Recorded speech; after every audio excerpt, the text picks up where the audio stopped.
Los orígenes de los vampiros. Los vampiros han acompañado a los seres humanos desde el principio de los tiempos. Los egipcios temían a un pájaro bebedor de sangre, al que consideraban la reencarnación de un inocente ajusticiado, que había adquirido esa forma para atacar durante las noches a los hijos de sus enemigos. Los antropólogos han localizado el origen de los vampiros en las enfermedades con pérdida de sangre, que los antiguos atribuían a seres diabólicos que atacaban durante la noche en busca del alimento que necesitaban para sobrevivir. El nacimiento del primer vampiro, de acuerdo a una antigua leyenda, se debió a un sueño que tuvo Adán antes del nacimiento de Eva. En el transcurso del mismo deseó intensamente una compañía femenina y se sintió repentinamente satisfecho. Este principio de vida que no pudo generar otra similar, se mantuvo en activo con una fuerza sobrehumana de supervivencia.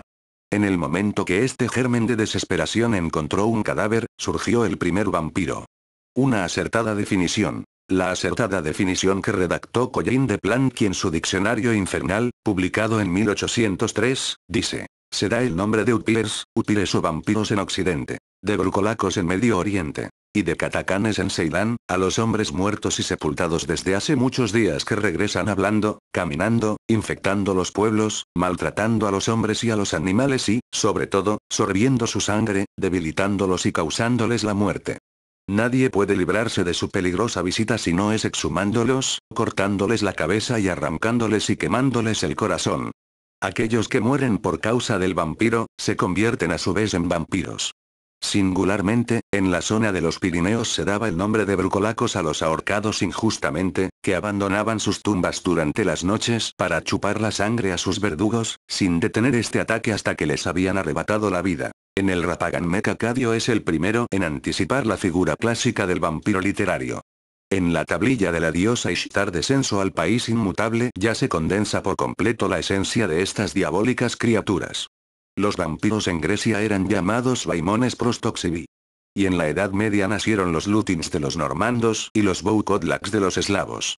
La eclosión de los vampiros. La leyenda de los vampiros había ido desapareciendo de Europa, cuando en el siglo XVII el abad Dom Agustín Calmet, un erudito en arqueología y teología, a la vez que en los temas bíblicos, publicó un librito titulado Vampiros de Hungría y los alrededores.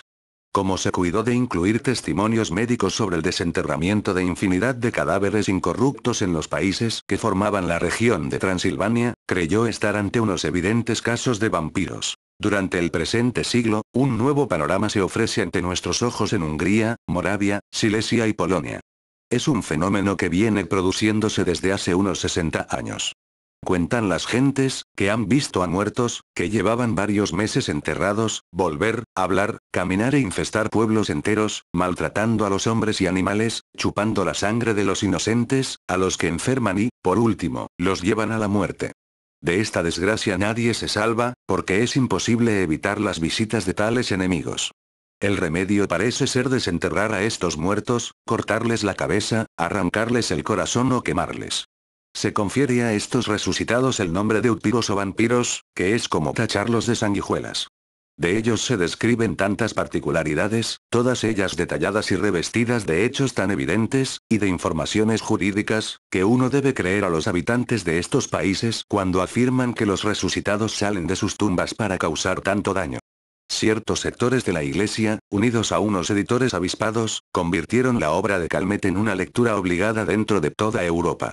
Se diría que contaban con el antídoto para frenar el avance tan espectacular del protestantismo. Así resurgió el mito de los vampiros con una fuerza inusitada. Voltaire llegó a escribir: no se oye hablar más que de vampiros entre 1730 y 1735. Se les descubre en todas partes, se les tiende emboscadas, se les arranca el corazón, se les quema. Pero el gran pensador francés llegó a más, al considerar que se estaban dando muerte a centenares de incautos, cuando los verdaderos vampiros eran los poderosos que chupaban la sangre de los más débiles o los religiosos que abusan de la ignorancia del pueblo. Actualmente se ha podido comprobar que ciertas capas arcillosas, lo mismo que otras clases de tierras, son capaces de mantener una temperatura cercana a los grados, con lo que impiden que se corrompan los cadáveres. ¿Cuántos muertos han sido considerados, al ser desenterrados, santos, o vampiros por el simple hecho de que sus cuerpos se mantuvieran intactos? Todo se basaba en que el cementerio se encontrara en una región católica o en otra pagana. Una realidad inquietante. Puede afirmarse que desde siempre la sangre ha sido unida a la juventud, lo mismo que a las enfermedades. Los médicos babilónicos podían ser considerados sangradores, debido a que recurrían a las sangrías para curar a sus pacientes, al creer que provocaban una regeneración del cuerpo al expulsar el mal. Todo un error, debido a que solo lograban el debilitamiento del enfermo. Este recurso continuó siendo utilizado, en casi todo el mundo, hasta el siglo XVIII. Mientras tanto, la idea de que la sangre era sinónimo de juventud daba pie a algunos de los crímenes más espantosos de la humanidad. Como los perpetrados por la condesa Elizabeth de Báthory, la cual sometió a infinidad de jóvenes vírgenes a unas torturas sexuales, para extraerles la sangre que luego ella misma bebía dentro de un festín diabólico. Como lo que estamos narrando sucedió a principios del siglo XVII en Transilvania, es posible que esta historia influyera en las leyendas sobre los vampiros recogidas por el abad Dom Agustín Calmet. También podríamos mencionar a otros grandes bebedores de sangre que han quedado en la historia como auténticos monstruos, como Gilles de Rais, que en el siglo XV se dedicó a matar niños para extraerles tan preciado líquido. Conviene citar los casos actuales, aunque mucho menos dramáticos, de enfermos mentales que creen necesitar el alimento básico de la sangre, aunque en la mayoría de los casos se conformen con las de los animales. Otro hecho clave es la importancia que la Iglesia concede a la sangre, ya que constituyen el centro mismo de la misa, cuando el simple vino es convertido en sangre de Jesucristo en la consagración. Toda una ceremonia que algunos autores, como Bram Stoker, utilizaron para conferir una identidad inmortal y diabólica al vampiro. La contraposición de Dios, por eso se sirve de un cáliz para recoger su propia sangre, como Manuel Yáñez Solana nos muestra en un impresionante relato titulado La sangre del vampiro. Drácula, señor del terror. El irlandés Bram Stoker publicó la novela Drácula basándose en las leyendas surgidas en la Europa central, sobre todo en Transilvania. Es posible que hubiese leído el libro del abad Dom Agustín Calmet, así como los relatos de Polidori y de otros autores. De lo que no hay duda es que tomó como referencia al caudillo Bala Coblad, el empalador, que mostraba un gusto exacerbado por la sangre de sus víctimas. Si estudiamos la biografía de Bram Stoker, nos encontramos con un hombre reservado, seguidor del esoterismo y un periodista que conocía el oficio, sin destacar por su brillantez. La mayoría de sus relatos reúnen el gancho de lo popular, al ofrecer el estilo más conveniente para la prensa, que en aquellos tiempos recurría a las llamadas novelas por entregas o a los cuentos más o menos sensacionalistas. Pero Drácula resultó todo un acierto, al convertirse en lo que se ha considerado la catedral del vampirismo. La novela está redactada en forma epistolar, lo que resultaba bastante corriente entonces. En Inglaterra la alta burguesía acostumbraba a escribir su diario. Un recurso más directo, al ahorrarse muchas gratuitas descripciones. El argumento de su novela puede resumirse de la siguiente manera. Jonathan Archer, un joven empleado de una firma inglesa dedicada a la compra y venta de fincas, llega a Transilvania para entrevistarse con el conde Drácula, el cual desea adquirir una propiedad en Londres. Desde el primer momento que Jonathan pisa aquellas tierras, advierte que ha entrado en un mundo cargado de supersticiones y amenazas tangibles, como la muerte de mujeres y niños, lobos sanguinarios, paisajes salidos de los infiernos y un castillo que parece haber sido edificado para dar alojamiento al mismo Satanás. Todo lo anterior solo es la antesala de la gran presencia, del vampiro por antonomasia, Drácula. Bram Stoker le confiere esta imagen. Su rostro era firmemente aguileño, exhibía una frente alta y abombada, y sus sienes aparecían cubiertas por un cabello ralo, que se hacía bastante abundante en la cabeza. Sus cejas casi quedaban juntas en el ceño al ser tan espesas, y se hallaban compuestas por un pelo tupido que adquiría una curva pronunciada debido a su profusión. La boca resultaba cruel debido a su firmeza, en la que aparecían unos dientes blancos y afilados, que le asomaban por encima de los labios. Estos eran tan rojos que delataban una energía prodigiosa en un hombre de avanzada edad. Por otra parte, exhibía unas orejas pálidas y exageradamente puntiagudas en la zona superior. En todo su semblante dominaba una palidez extraordinaria. Pero si la figura del vampiro impresiona, mucho más sobrecoge su comportamiento. No se refleja en los espejos, solo recibe a su invitado durante la noche, es capaz de descender por las paredes del castillo como lo haría un gato y, cuando Jonathan se ve asediado por unas bellísimas arpías, interviene como un tirano poderoso para dejar claro que el joven inglés solo a él le pertenece. Puede resumirse esta parte de la novela como un macabro preámbulo de una tragedia, que irá adquiriendo tintes de apocalipsis en un barco que atraviesa el Canal de la Mancha llevando en sus bodegas el ataúd del conde Drácula. Frente a las costas de Inglaterra, este abandona la embarcación después de adquirir la forma de un perro gigantesco. Un suceso que va a ser encadenado con el ataque del vampiro, sobre unas bellísimas jóvenes londinenses, una de las cuales es la prometida de Jonathan Harker. Como las jóvenes se consumen por culpa de una enfermedad misteriosa, se recurre a los servicios del Dr. Van Helsing. Y este personaje se convertirá, nada más aparecer, en un incansable cazador de vampiros. Gracias a sus recursos, sobre todo el empleo de ajos y de cruces, junto a las puertas y las ventanas completamente cerradas, se logra detener los primeros ataques. No obstante, Drácula cuenta con tantos poderes, que es capaz de influir en la mente de un loco homicida para que le permita la entrada allí donde se encuentra su víctima más preciada. Ha convertido a una de las jóvenes en una vampira. Y cuando intenta hacer lo mismo con Mina Harker, que ya es esposa de Jonathan, a lo que materialmente ha dado muerte, es destruido. ¿Destruido? La literatura y el cine nos han demostrado que por muchas afiladas estacas que se claven en el corazón de Drácula, durante el día y mientras yace en el ataúd que le sirve de lecho, siempre resucita. La metamorfosis. Hemos de reconocer que Hollywood universalizó el mito de los vampiros gracias a sus películas de los años 30. El actor que dio cuerpo e interpretación a Drácula fue Bela Lugosi. Puso tanto de sí mismo en sus caracterizaciones, que terminó creyéndose un vampiro, aunque no le diese por beber sangre humana. Realmente se introdujo de tal manera en el papel, que lo vivió con una intensidad propia de una metamorfosis. No solo interpretó en varias ocasiones a un vampiro, lo mismo en el cine que en el teatro, sino que vestían en la calle como en el escenario y adoptó gestos y hábitos propios de esos diabólicos personajes. Hasta que se le consideró loco. Otro gran intérprete de Drácula fue Christopher Lee. Su caracterización fue tan perfecta que somos muchos los que, al imaginar al famoso vampiro, lo vemos con la imagen brindada por este famoso actor británico. Pero Lee era tan versátil que consideró el trabajo como otro más, a pesar de realizarlo de una forma excepcional. Mención aparte merece Terence Fisher, como la figura del profesor Van Helsing o el cazador de vampiros. Otra de las grandes interpretaciones en el cine que no olvidaremos. Esto se lo debemos a la productora inglesa Hammer, que se encargó de reactualizar el mito de Drácula, en la década de los 60, de la manera más acertada.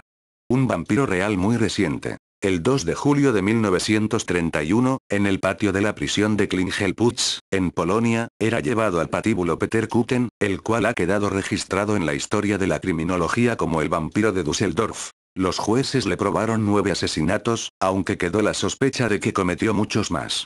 Kürten actuó como un auténtico vampiro. Asesino maníaco sexual, buscaba a sus víctimas entre los chicos y chicas, a los que llevaba a un bosque cercano a Düsseldorf. Allí les abría una herida en la garganta con unas tijeras y, después de chuparles la sangre, las remataba. Como vemos, Kürten fue un vampiro real. No era un no muerto como Drácula, sino un ciudadano sin ataúd, que en lugar de abandonarlo para chupar la sangre de los vivos salía de su domicilio, situado en una calle de Düsseldorf, con el aspecto de un obrero normal y corriente. Para convertirse en un monstruo en el momento que se encontraba junto a sus jóvenes víctimas. El primer relato de vampiros. Sobre lo que pudo suceder en Villa Diorati, una mansión situada en las proximidades de Ginebra, se ha hecho mucha literatura, la mayoría de la cual puede ser considerada una mitificación. Lo que ha quedado como cierto es que allí se reunieron Lord Byron, el poeta que ya se veía rodeado de una estela de diabólico romanticismo, el Dr. Polidori, Perky, Mary Shelley y Claire. Como no cesaba de llover, se vieron obligados a permanecer en la casa. En sus reuniones tocaban todos los temas, especialmente los literarios. Al parecer disponían de varios libros sobre fantasmas, por lo que terminaron desafiándose a escribir un cuento de esta clase en el menor tiempo posible. Todos aceptaron el reto. Sin embargo, nada más que 2 de ellos cumplieron su palabra. Mary Shelley, al crear la novela Frankenstein, y Polidori con el vampiro. Caprichos del destino. Este relato de El vampiro fue publicado en 1819, cuando su autor lo había olvidado por completo, al considerarlo una obra menor. Al principio se creyó que lo había escrito el mismo Lord Byron, porque los editores utilizaron un recurso publicitario que así invitaba a suponerlo, aunque en los ejemplares no se hubiera incluido el nombre del autor. El vampiro es considerado por muchos como el primero de los relatos de este género, porque ofrece todas las características básicas del monstruo. La inmortalidad, el dominio en su provecho de las debilidades humanas hasta conducirlas a la autodestrucción, la fascinación diabólica sobre las mujeres y los hombres, el poder de resucitar y un desprecio absoluto por todo lo humano, aunque lo utilice como elemento de conquista, supervivencia y destrucción. Otra de las novedades del relato hemos de verlo en que el mal no es castigado, ya que, como sucede con el diablo, siempre escapa nada más causar las tragedias irreparables, al destruir a las criaturas más hermosas con una crueldad propia de los Avernos. Otras variantes de vampiros. Las vampiras más clásicas son Carmilla, de Sheridan Le Fanu, y Clarimonda, de Gautier. No les anda a la saga Verónica Ainsworth, que es la vampira de orgasmos de sangre, un cuento de Carter Scott. Las vampiras no se diferencian materialmente de sus hermanos masculinos, excepto en que ofrecen toda la hermosura fascinante de las grandes amantes de la historia. Cleopatra, Mesalina, Lucrecia Borgia, etc. también son dueñas de grandes riquezas y cuentan con un séquito fiel de criaturas infernales. Pero los vampiros pueden adquirir otras formas, como las del supuesto hijo de un sultán, en un cuento que forma parte de los 2 centenares largos que dan forma a las 1001 noches. Este engendro es clarividente, puede transformarse en el ser humano que estime conveniente o en cualquier animal, se alimenta de los cuerpos y la sangre de los hombres y mujeres y su trabajo principal es sembrar el mal por toda la zona donde se encuentra, al actuar como una especie de demonio. Esto no impide que pueda ser combatido con astucia. Otras formas de vampirismo son las criaturas invisibles como en ¿Qué era aquello? De O'Brien, y en el Orla, de Maupassant. Enemigos muy distintos entre sí, ya que si el primero se limita a atacar, después de sembrar el terror con sus paseos casi fantasmales en el interior de un edificio, mientras que el otro ejerce un dominio mental y físico sobre su víctima, hasta casi arrastrarla a la locura. Podríamos enumerar otras formas, como las de la Inquisición, con su cruel sentido de convertir a los infieles, que se aprecia en La promesa, de Villiers de Isle Adam. Lo que nos importa es dejar claro que estamos analizando un fenómeno que va más allá de lo literario. Como anécdota diremos que en América del Sur, sobre todo en Argentina y Uruguay, hay unos enormes murciélagos, a los que se da el nombre de vampiros por su afición a posarse sobre las vacas, los caballos y otros animales de gran tamaño para chuparles la sangre. La leyenda cuenta que también atacan a los hombres, cuando estos duermen en el campo o han dejado abiertas imprudentemente las ventanas de sus dormitorios.